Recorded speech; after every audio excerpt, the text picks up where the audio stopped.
La medicina solar. Introducción. En los tiempos más antiguos en los que el hombre ya habitaba esta tierra, éste utilizaba el sol cuando se sentía mal físicamente, es decir, su luz y su calor como único medio de curación para la recuperación de su salud. Colocaban a sus enfermos al sol, destapando aquellas partes del cuerpo en las cuales el enfermo sentía algún tipo de debilidad, malestar o dolor, y en poco tiempo el enfermo notaba mejora. Si el enfermo padecía del estómago, entonces, después de haber sido expuesta dicha parte al sol, tenía que beber agua pura de una fuente, que a la vez había estado expuesta al sol, y pronto se empezaba a sentir mejor. De todas maneras, los primeros habitantes de la tierra no bebían agua que no hubiera estado expuesta al sol durante un plazo de tiempo mínimo, de acuerdo a la posibilidad. Fuentes profundas y cubiertas les eran desconocidas, y de un manantial donde la luz solar no tenía posibilidad de entrar, nadie bebía agua, pues también ellos sabían y también veían bien que en tal agua se encontraban seres, a veces incluso malignos. No tomaban de estas aguas hasta que estos seres eran ahuyentados por la luz solar.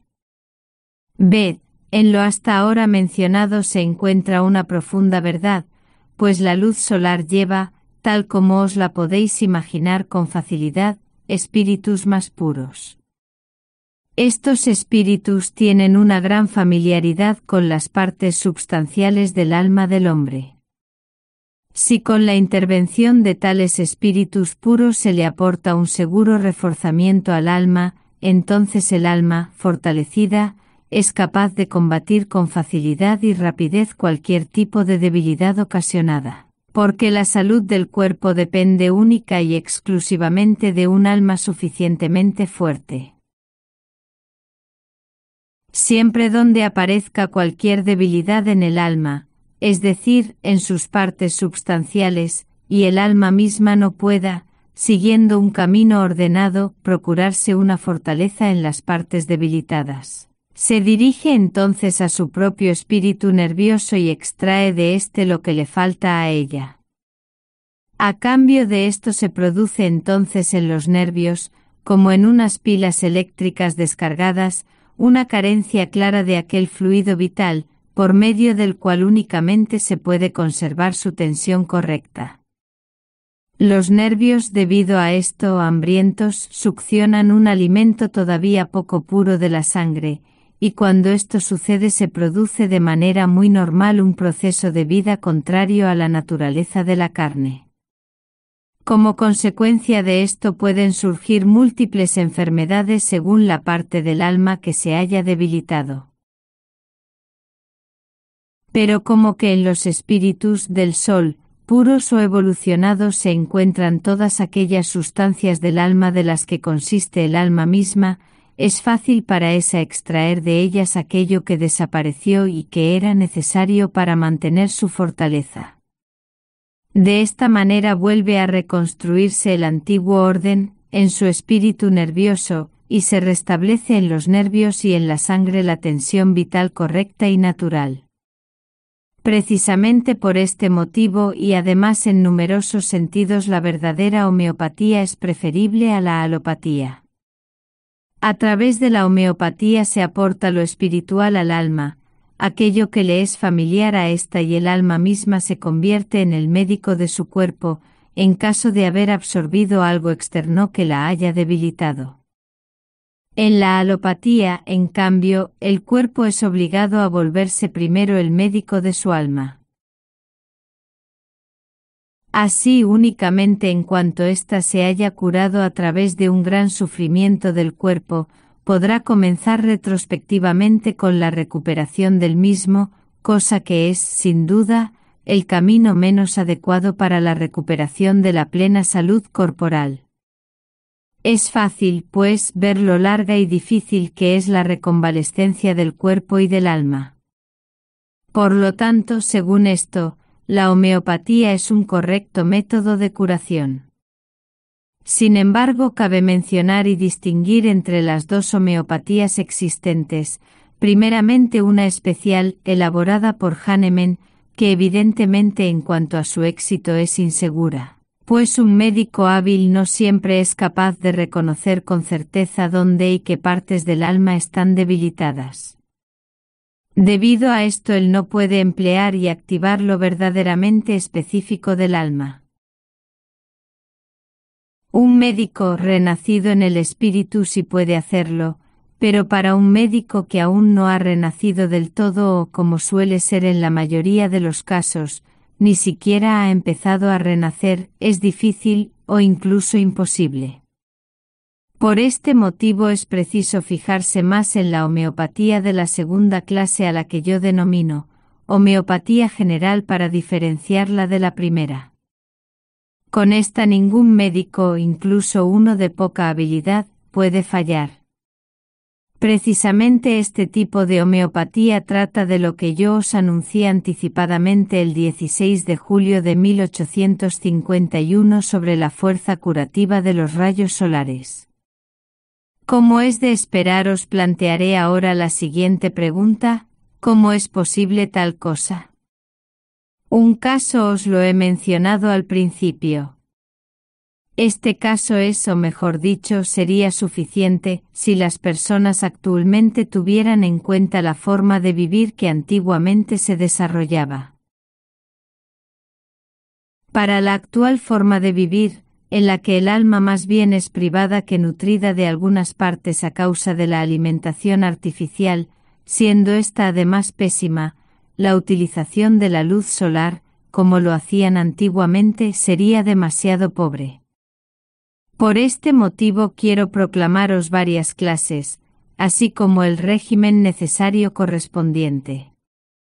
Si este, junto con la medicina mencionada de la luz solar, es tenido en cuenta correctamente, entonces podréis curaros, con toda seguridad, de cualquier enfermedad, sea cual sea. Incluso daños externos del cuerpo pueden ser curados de esta forma con mayor rapidez, teniendo en cuenta el correcto uso de la medicina mencionada. Lo relacionado con esto se explica a continuación. Queremos hablar de las especiales formas en las que la materia salud de la luz solar es unida con facilidad a cualquier sutil material, y su empleo en casos de enfermedad corrientes. El hecho de que la materia de la luz solar se una con materias de todo tipo es accesible a todos. Tan solo se ha de echar una mirada a una pradera. Si la primera plantita es cogida, olfateada y comida, tanto el olor como el gusto dirán: provenimos de la luz y del calor del sol. En un vidrio expuesto algún tiempo al sol, aparecerán diversos colores en su superficie exterior. ¿Por qué no, pues, en su superficie interior? Porque la interior no está expuesta al primer ataque de los rayos solares. Colocad una planta con flor en un sótano oscuro. Aunque florezca la flor, o bien no tendrá ningún color o como máximo tan solo se percibirá un débil colorido.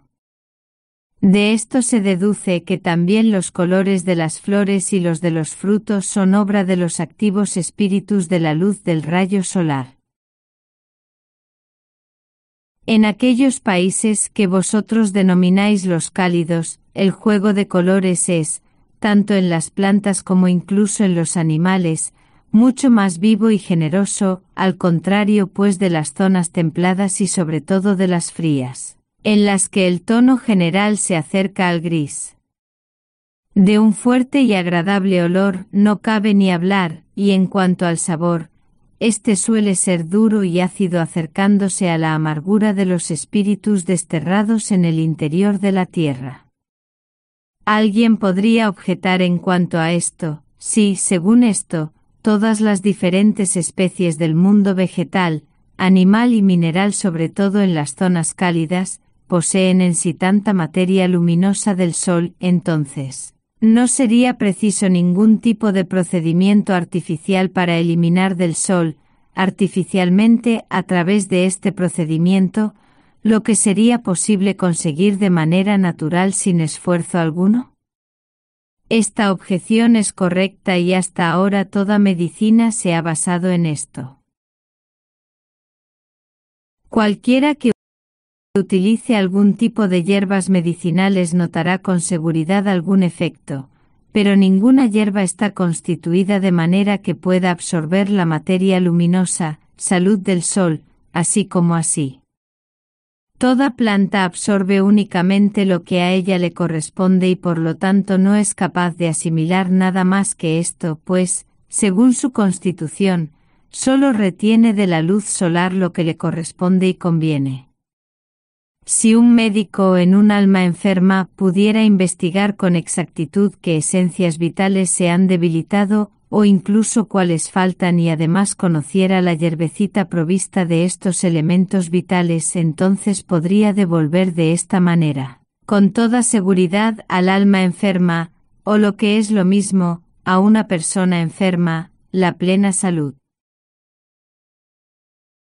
Pero puesto que un conocimiento tan profundo de la persona y su alma suele ser desconocido a un médico común, tal como si se tratara de una parte del mundo por descubrir, entonces su ámbito de curación sigue siendo más una adivinanza que un saber.